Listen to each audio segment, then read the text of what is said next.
Welcome back to the show. When are we getting legislation passed into law? Well, guess what? We got a senator who tells us. Somebody wrote that beautiful intro.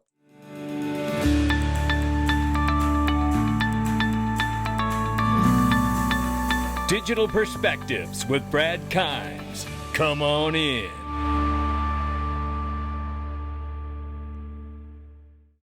Welcome back to the show. You can follow us on X, YouTube, and DigPerspectives.com for exclusive content. $3.91 trillion market cap for crypto. The market's off 0.1%. We're almost back there to $4 trillion. Good morning, good afternoon, good evening, wherever you are. Bitcoin, 113,100 plus, 4,200 plus for Ethereum. XRP is $2.89. Oh my goodness. And it's only so many times I can buy this damn dip. And I told you yesterday that if I bought, that it dip again. And all I got to say to that is you're welcome. Now we're up 0.2 on the 24, but you're off 10.3 thanks to me buying the other dips before this dip. So, take advantage if you're able, I guess, not financial advice. So here we're ranging between 283. My gosh almighty. Well, I'd sell a car if I could, I tell you. God almighty. 283 to 298 is where we're at here, ladies and gentlemen. We're just waiting for Congress to come back off the recess.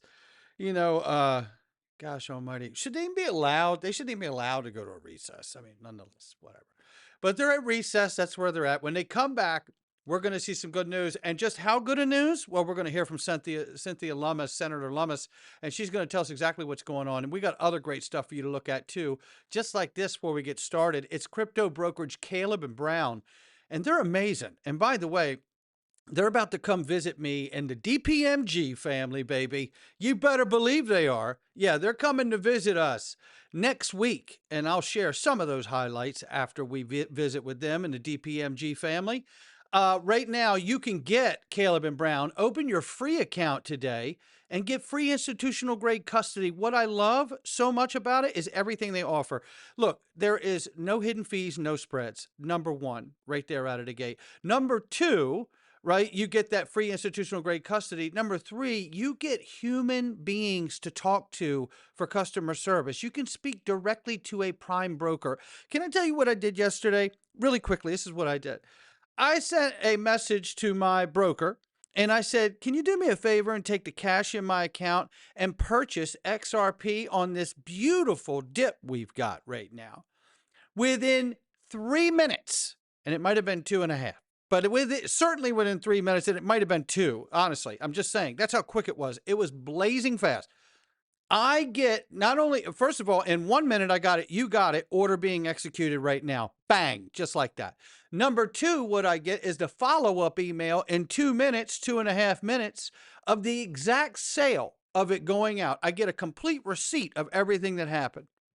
That's all I had to do. Sell it, buy it, right? I want that convenience. I want that ease of use. And then I get right back to doing what I got to do. I'm telling you, I have not experienced anything like that in crypto to date. That is a fact. And you can too. And you can also add, but on top of the multiple layers of security that they already offer, you can add special restrictions on your account. So the account cannot be messed with unless those special restrictions you put on there, plus your multiple layers of security that come with the account, are affected the right way. That is the kind of security. This is why where I put my assets, it really brings me peace of mind. And this is certainly one of those places, and you can get it as well.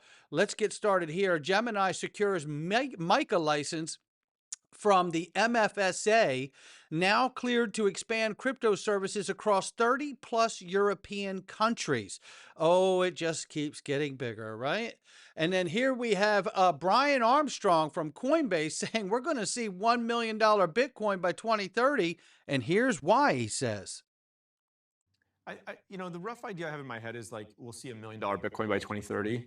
And there's high error bars around these things. But, just to give you a couple of data points, right? It's like, we're starting to see regulatory clarity emerge in the United States, which I think is a bellwether for the rest of the G20. You have the Genius Act passed now for stablecoins, but this market structure bill is being debated in the Senate. Fingers crossed something could happen by the end of this year. that would be a huge milestone.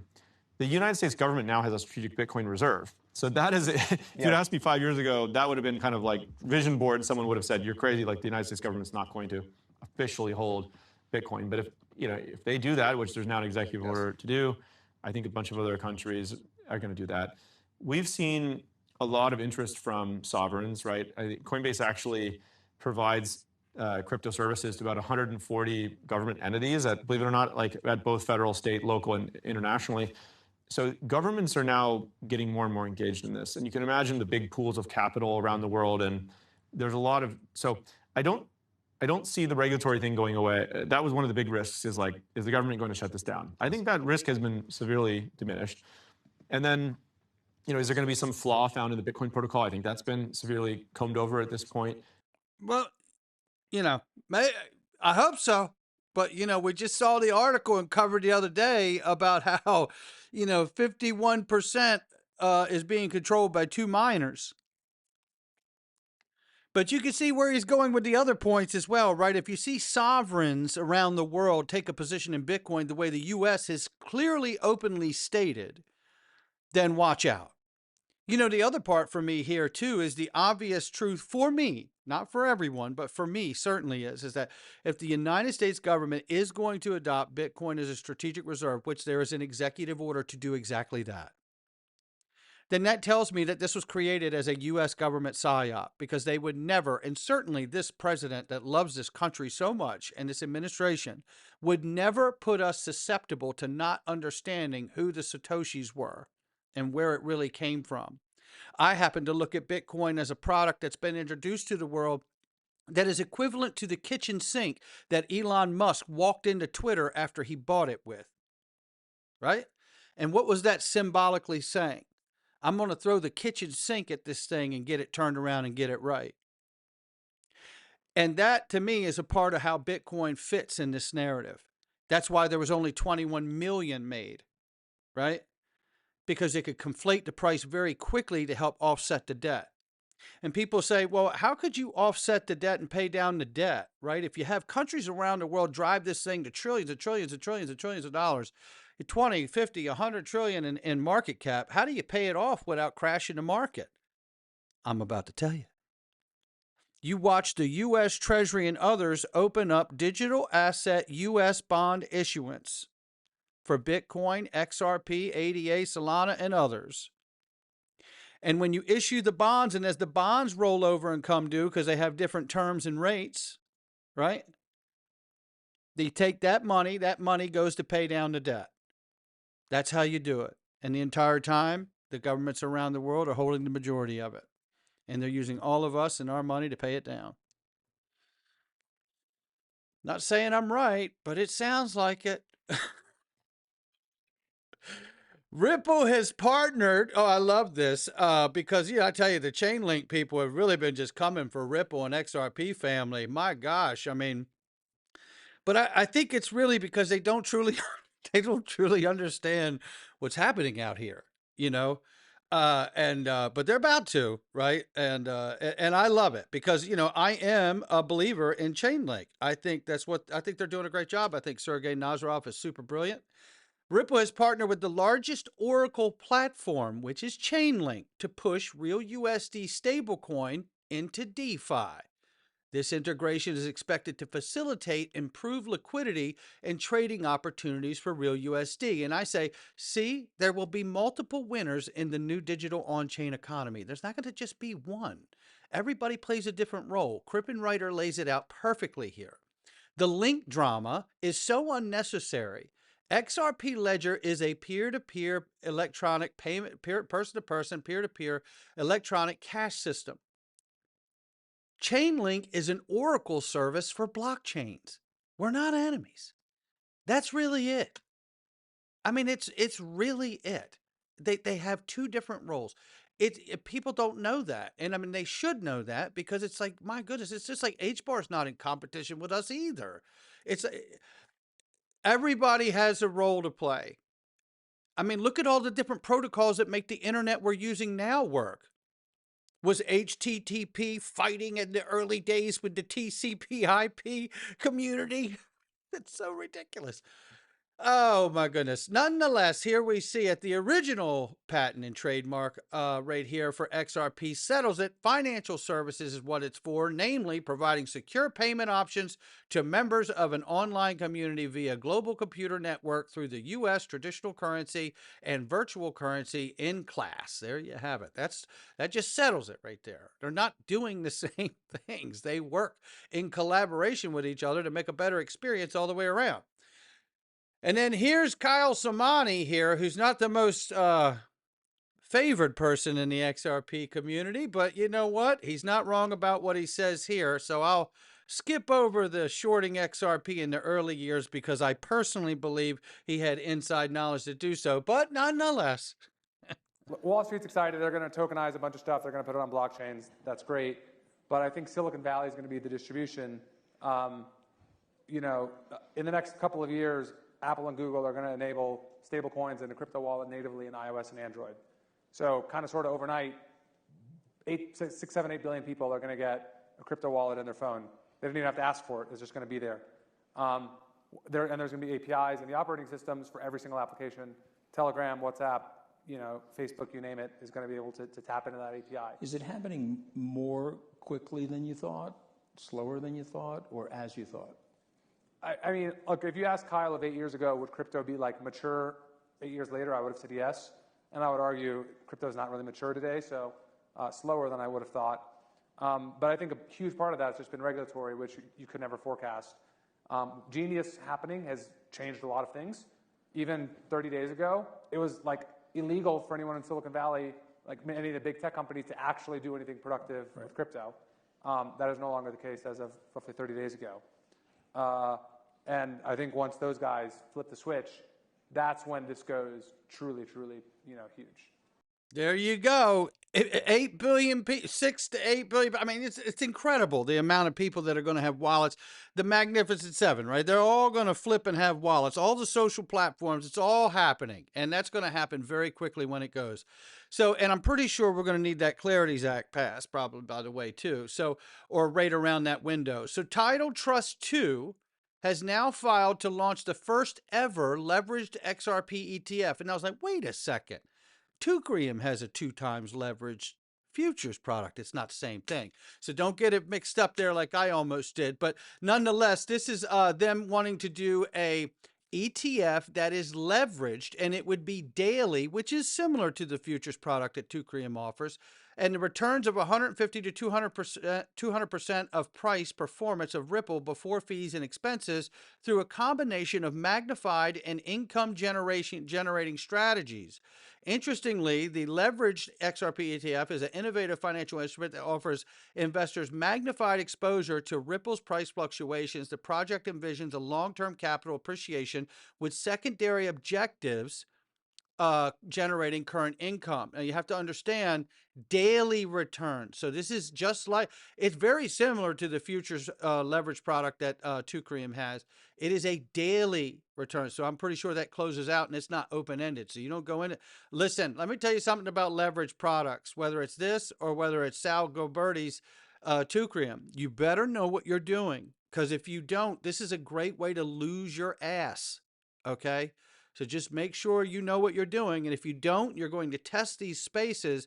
Make sure you do it with an amount of money that you're comfortable losing 2 times, right? So, but with that being said, obviously Sal is incredible. We're going to get him on the show here soon. I want you to listen to just the first part, and then I'll move you to the end. I do have many friends that are XRP, members of the XRP Army, they call it. Absolutely. And I joined them, and I think XRP, Joined I them. You believe enlisted, it. Yeah, huh? I believe in XRP. I believe in the use case for the Ripple ledger. Okay, let me put it that way. Yeah. And obviously XRP is an integral part of that. When look, I feel like XRP was an acquired taste. Agreed. When did you realize that it was an important technology? Probably not long before we filed, whenever the filing was. Okay. Because once I realized it, well, actually, that's not true, because we had to wait for futures to be announced. So I did realize it, but I couldn't figure out how to access it the right way. Yeah. Exactly. Thank you. And so once futures were announced, okay, and I think both CME and Coinbase announced futures. And we filed. We filed immediately because you have to be first. You just have to be first. And you can see how excited he is knowing that they were first. Now, let me just jump ahead because then he goes on to talk about the success of the product and the collaboration with Coinbase and their futures products and platform has been a huge success, rightfully so. And then I want to take you here where the gentleman interviewing him says some really cool stuff, and it's about all of us. You're right. Right. I think that's a good thing. Absolutely. So for me, the reason why I sort of got on the crypto trade was I read a white paper from the World Bank Group a number of years ago, from 2015, and it was called Sandboxes, where basically the largest banks got together and they outlined geographical areas where people can actually go out and test their technologies. And the technological test was security, identification, KYC, AML, transfer of payments, all of these things to bring a stronger financial ecosystem together. So for me, that's where it was, and that's where it made a ton of sense. And I feel like when you Listen to this part. read what's going on with the XRP community, they're sharing a lot of that particular information, not just obviously focused on chasing price. I think there's I'm a fan of this guy. I don't even know who he is. He works for inside the Ice House. I should know your name. Sorry about that. But you know what? Kudos to him because he's pointing out that we're more, and Sal Gilberti calls us more of a holistic crowd. He's absolutely correct in that.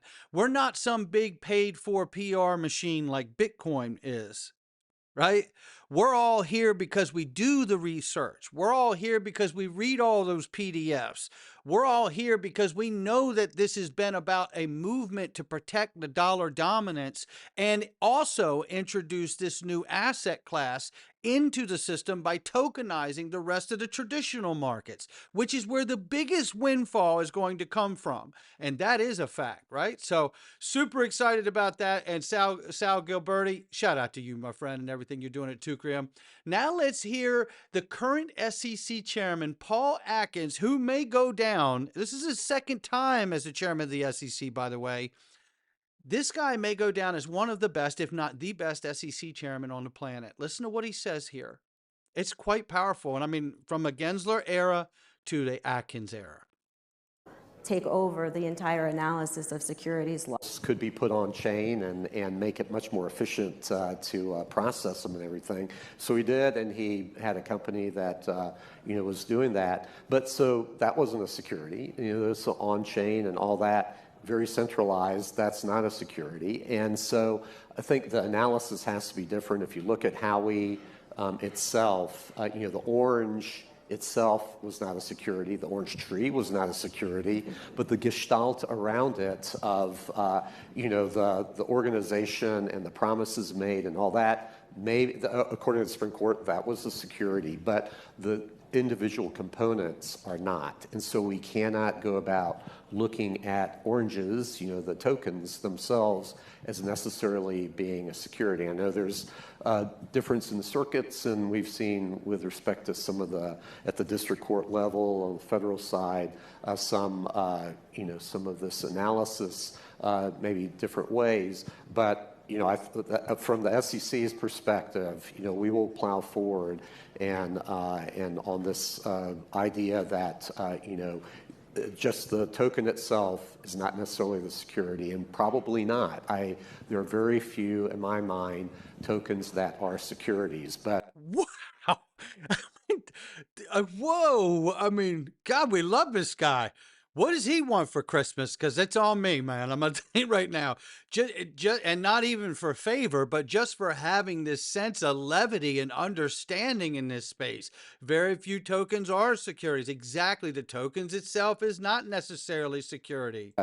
It depends on what's the package around it. Exactly. And how that's being sold. But I can buy an orange, and I'm not necessarily buying the promise to have somebody, harvest it, squeeze it, and then everything else that goes along with it. God bless this man. I'm not kidding either.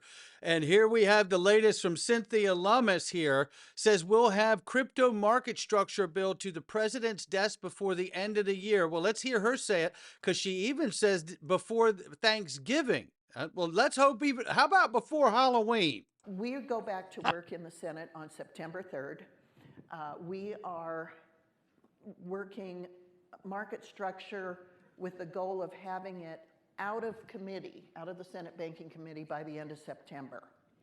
And then the Ag Committee, the Senate Ag Committee, hopefully will work their part of it, the Commodity Futures Trading Commission part of market structure, through the month of October. And we will have market structure to the president's desk before the end of the year. I hope it's before Thanksgiving. So that's our goal. So we will have market structure done this year. And it is quite amazing. Like, I mean, that is, I'm telling you, these bills are going to be just as important to the digital asset space as the Telecommunications Act of 1996 was to the internet.com boom. That, I really do believe that. And I think we're already getting a hint of it.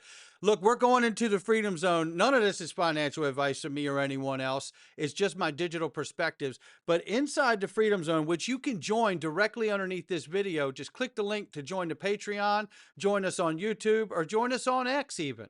Anywhere, all three places you could join, you get the same perks, same benefits, which is all my daily videos with 0 Google ads, which is worth the price of admission right there. And then the extra content we're going to get into today, which will be on tariffs. Then we're going to talk about the real corruption that was going on in the government. Conspiracy theories are actually true, and how we were all in a very dangerous place of being controlled by social media platforms, which we've known, but now we got a real person, government senator, talking about it. And then we're going to also hear about cryptocurrency itself. And do you think for a second that the banks, the governments of the world, are going to let all of the power that they've acquired go? Do you believe that? Do you believe crypto is going to do that? Well, we're going to go in here and hear the real conversation about why it is not happening. You know, I hope you will join us. Click the link and come on in.